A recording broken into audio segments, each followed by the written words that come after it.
안녕하세요. 구해줘 빌딩 정유주 이사입니다. 요새 각광을 받고 있는 호스텔 관련해서 얘기를 좀 해볼까 하는데요. 호스텔이 뭔가요? 호스텔이라고 하면 그냥 숙박업이라고 보시면 되는데, 숙박업에는 크게 일반 숙박업이 있고 관광 숙박업이 있어요. 근데 관광 숙박업에 들어가는 한 분야라고 보시면 되는데요. 이 호스텔업이 각광받는 이유가 뭔가요? 우선 숙박업이라고 하면요, 상업지에 보통 위치를 해요. 그 땅의 가치가 높고 비싸죠. 그래서 살 수 있는 사람들은 그냥 빌딩을 사는 사람보다 조금 더 윗단계라고 보시면 되는데, 이 호스텔은 상업지에 허가가 나기는 하는데 일반 주거지역에도 허가가 나요. 그래서 용도 변경을 잘해서 소액으로도 호스텔을 운영할 수 있다는 장점이 있고요. 또 하나는 2025년도 10월 달에 외도민 사업 에어비앤비에 등록할 수 있는 그 숙박업에 그 제한이 생겼어요. 예전에는 그냥 오피스텔에서 운영하시는 분들이 많았는데, 이런 불법 에어비앤비가 이제 완전히 안 된다라고 해요. 이번 연도 10월 달에.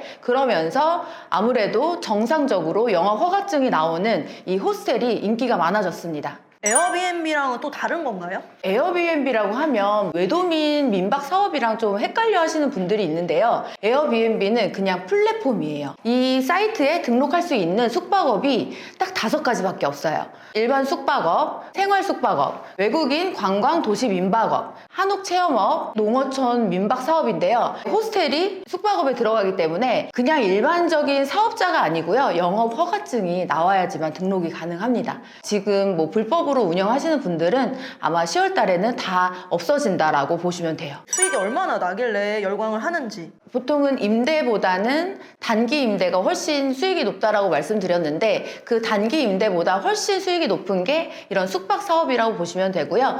땅을 나눠서 팔면 금액이 높아지는 것처럼 공간 임대도 땅을 나누지 않고 일자를 나누면 훨씬 더 고수익이 되죠. 수치로 좀 말씀드리면 일반 건물은 지금 서울 안에서 보통 3% 4%면 수익이 좋다라고 말씀을 드리는데, 이런 숙박업 같은 경우는 운영만 잘하신다라고 하시면 20% 수익률이 가능합니다. 수익이 굉장히 많이 나온다고 말씀을 주셨는데, 그러면 건물의 가치도 좀 프리미엄이 붙겠네요? 건물을 가격을 매기는 방법이 여러 가지 있는데, 수익 환원법으로 계산했을 때 엄청난 가치가 있다라고 판단이 됩니다. 또 한 가지로는 이런 영업 허가증이 나오는 건물이 많지 않아요. 권리금이 붙는다라고 생각을 하시면 10억 이상의 가치가 있습니다. 숙박업이라는 거는 좀 이용자가 있는 지역에 있어야지 만실이 될 것 같은데, 어떤 지역이 좀 유리할까요? 관광지가 이런 수요가 많은데요. 크게는 2호선 라인을 따라가서 보시면 좋고요. 홍대, 서울대 있고요. 강남, 잠실, 이런 곳이 많이 몰린다고 생각하시면 좋습니다. 호스텔을 할 수 있는 건물을 사려면 어느 정도 있어야 되나요? 제가 얼마 전에 계약을 시켜드렸던 손님분이 계신데, 그분은 5억으로 했어요. 서울 아파트 가격을 생각하면 되게 저렴한데, 그럼 대출은 어떻게 되나요? 매수하셨던 분이 건물에 80% 대출을 했고요. 아무래도 기존에 뭐 외벽이라든지 엘리베이터를 넣는 공사라기보다 내부 인테리어성 공사기 때문에 한 2억 정도 선에서 끝난다고 보면 총 사업 비용은 한 21억 정도 되거든요. 여기서 공사비도 대출이 되고요. 건물 담보로도 대출이 되기 때문에 풀 레버리지 기준으로 한 5억 언더로 실투자금이 들어갔습니다. 실투자금 5억으로 투자하신 분도 유주 이사님이 물건을 찾아주신 건가요? 네, 당연하죠. 근데 이분은 어느 정도 이 숙박업에 대한 이해도가 좀 높으셨어요. 사연을 들어보니까 다른 데서 강의를 좀 들으셨는데, 자기가 직접 하면 부가적인 비용이 안 들 거라고 생각해서 저희 회사로 문의를 주셨고요. 매수자분께서 말씀 주시기로 공사까지 한꺼번에 상담이 가능하니까 정말 좋다라고 말씀을 주셨거든요. 저희는 중개회사다 보니까 따로 컨설팅 비용 받지 않고요. 물건 찾아드리고 공사까지 연결시켜드리는 거고, 운영은 저희가 해드리지 않아요. 이런 운영에 관련해서는 전문적인 지식을 갖고 오시면 물건 찾는 거, 공사하는 거는 도와드리도록 하겠습니다. 호스텔이 될 만한 물건을 개인이 찾기에는 어려울까요? 네, 개인이 찾기 어려워서 중개업을 하시는 분들이 조건에 맞는 건물을 발굴해 주실 수 있고요. 아니면 이런 업을 전문적으로 하시는 분들이 꽤 있거든요. 그런 분들께 상담을 받아보시는 것도 좋다라고 생각이 듭니다. 이 숙박을 하기 위해서 조건이 되게 까다롭다고 하는데 조건들을 어떻게 보고 어떻게 물건을 찾아야 되는지도 좀 궁금해요. 네, 호스텔 같은 경우는 숙박업이기 때문에 우선은 허가가 필요해요. 건축물의 용도가 이제 9개의 시설군으로 나눠져 있는데요. 저희가 보통 다루는 주택이나 근생시설은 하위군이고요. 숙박업으로 용도 변경을 하려면 2개나 3계단을 위로 허가를 해서 신청을 해야 되는데, 첫 번째는 건물이 앞에 도로가 8m를 끼고 있어야 되고요. 4m를 접하고 있어야 됩니다. 그 다음에 엔드 조건이에요. 건물 간의 이격거리가 중요해요. 1m 정도 건물 간의 거리가 떨어져 있어야 되는데, 이거는 소방법에 관련해서 이렇게 이격거리를 둬야 되는 거고요. 마지막으로는 반경으로 이제 학교가 있는지 없는지 봐야 되는데, 교육환경보호구역이라고 해서 상대보호구역이 있고 절대보호구역이 있는데요. 절대보호구역에는 이제 학교 정문에서 50m 안, 여기는 절대로 허가가 안 나고요. 상대보호구역은 200m 안에 학교가 있는지 없는지, 이거는 심의를 받아서 허가가 날지 안 날지 결정이 난다고 해요. 물건 찾아둔 거 좀 있나요? 많아요. 왕원동에도 있고요. 10억대부터 30억대까지 물건을 많이 발굴해 놨습니다. 저희가 생각하기에도 이런 물건만 찾아놓으면 하실 분은 너무 많다라고 생각이 들어서 물건 지금 한 3개 준비되어 있거든요. 네, 연락 주시면 바로 현장 미팅 가도록 하겠습니다. 호스텔이 개별성이 강하다 보니까 이 짧은 영상 안에 말씀드리기가 어려워요. 그래서 연락 주시면 물건 관련해서 법규 검토해드리고요. 입지 분석해드리고 대출, 공사비까지 상세하게 말씀드리도록 하겠습니다. 그럼 다음에 더 좋은 영상으로 찾아오겠습니다.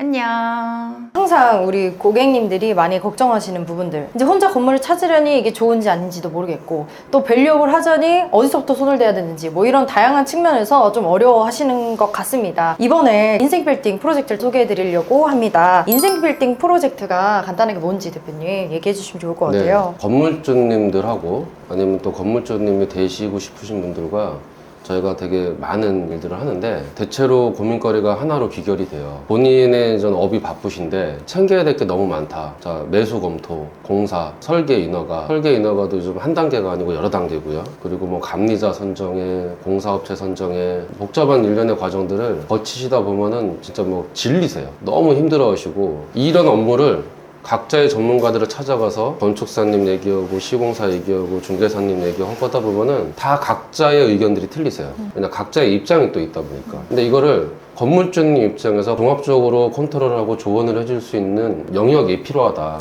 제가 이제 그 역할을 한 지 꽤 오래됐거든요. 저희가 어떤 역할을 하고 네. 예, 구체적으로 어떻게 도와드릴 수 있는지 좀 그런 얘기를 좀 가졌으면 좋겠습니다. 이사님도 인생빌딩 프로젝트 같이 하고 계신데, 네. 어떤 부분들을 조금 도움을 주고 계실까요? 시장 상황이 좋거나 뭐 나쁘거나 상관없이 매수자분들은 가장 중요한 게 금매를 찾는 게 가장 중요하잖아요. 중개사가 할 일은 좋은 물건을 네. 보여드리는 거라고 생각을 해서 좋은 물건 발굴해드리고, 그 건물을 매수하기 이전에 알아봐야 할 건들이 되게 많아요. 뭐 세무적인 거, 네. 뭐 법무적인 거, 건물 매입 전에 이런 것들을 다 완벽하게 저희가 준비를 해드리고 매수하시고, 그다음에 저희가 유지 관리까지 나중에 매각까지 도와드릴 수 있습니다. 처음부터 끝까지라고 하지만 사실 처음부터 끝까지가 안 되는 경우도 종종 있다고 들었거든요. 네. 어떤가요, 실제 보통 중개업에서는? 보통 중개회사는 중개업을 하다 보니까 임대차가 좀 부족한 부분이 많아요. 네, 저희 회사는 이제 시공회사를 모토로 이제 공사도 책임지다 보니까 이제 건물을 매입하고 공사 부분까지 하시면서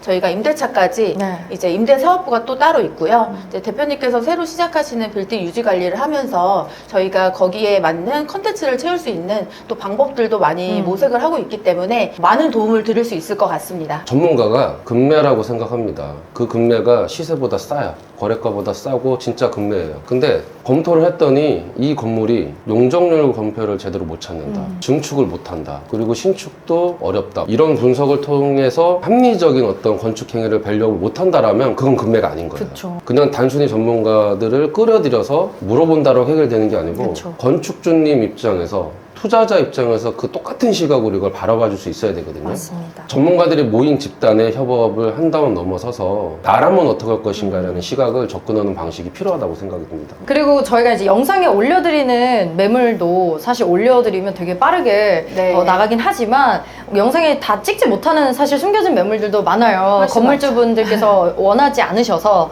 이제 그런 물건들도 조금 더 빠르게 만나보실 수 있는 기회가 되실 거라 생각이 되고, 무엇보다 건물을 찾는 것과 밸류업까지 이제 끝까지 간다라는 전체적인 과정에서 도움을 드릴 수 있는 프로젝트라고 생각해 주시면 될 것 같습니다. 이렇게 해서 저희가 인생 빌딩 프로젝트에 대해서 한번 설명을 드렸는데, 진짜 올해는 좀 해보려고 했는데 네. 어디서부터 어떻게 시작해야 될지 모르겠다 막막하셨던 분들은 아래 번호로 연락 주시면 전문가 분들께서 또 물신형면으로 함께 저희가 도와드리도록 하겠습니다. 저희가 고객님의 건물을 제 3자 입장에서 바라보기보다 저희 건물이라 생각하고 함께 하는 프로젝트인 만큼 아마 많은 도움 받아가실 수 있을 것 같습니다.